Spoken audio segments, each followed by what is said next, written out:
Mari, palju õnne juba teist aastat järjest. Mina tahaksin, et sa selgitaksid natukese seda, milline on sinu töö eripära, kui sa töötad teles versus inimene, kes on näiteks kirjutav toimetaja, et võib-olla inimesed kodudes saaksid ka aru, et mis on selle asja võlu? Põhimõtteliselt on niimoodi, et kui sa oled kirjutavas pressis töötad, siis helistad inimesele ja küsid, mis sa arvad sellest teemast ja võid kohe kirja panna ja artikli avaldada.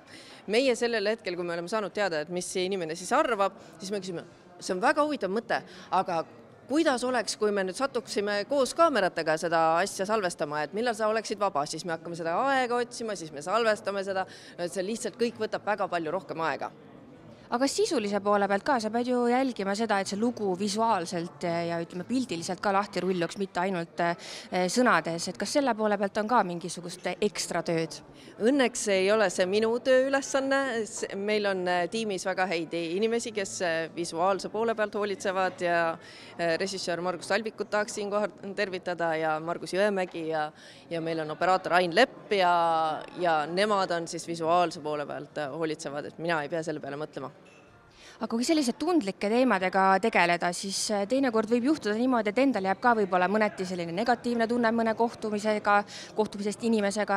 Kuidas tuleb toime kõikide nende tunnetega, nii positiivsete kui negatiivsetega, mida see töö kaasa toob? Ma ei tea, kas see võrdlus on kohane, aga et arstiametis on ju ka samamoodi, et sa ei saa kõiki neid asju koju kaasa võtta.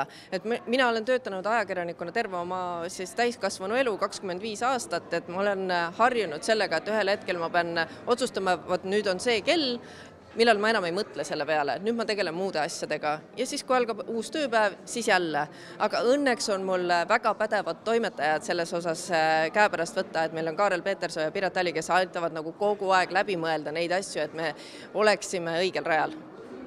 Kas on üldse veel keegi, kes niimoodi, kuidas öelda, nagu julgelt sinuga suhtlusesse astub, et kui on saate tegemine, siis kõik teavad, et sa oled väga terane, täpne, tabav ja tihtipeale võib-olla küsid neid küsimusi, mis on inimestele ebamugavad. Kas on keegi, kes väga julgelt astub sinu saatesse? Ma tahaks julgustada inimesi astuma selles mõttes, et eks see uuriva ajakirjanduse ja siis avalikus suhete vahe võib-olla ongi see, et uuriva ajakirjanduse kaamera ja mikrofoni ette alati inimesed esimese asjana ei taha minna, et niikaua kui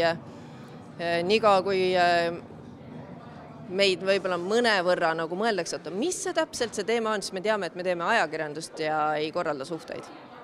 Selge, aga kohtumiseni järgmisel aastal. Aitäh! Aitäh!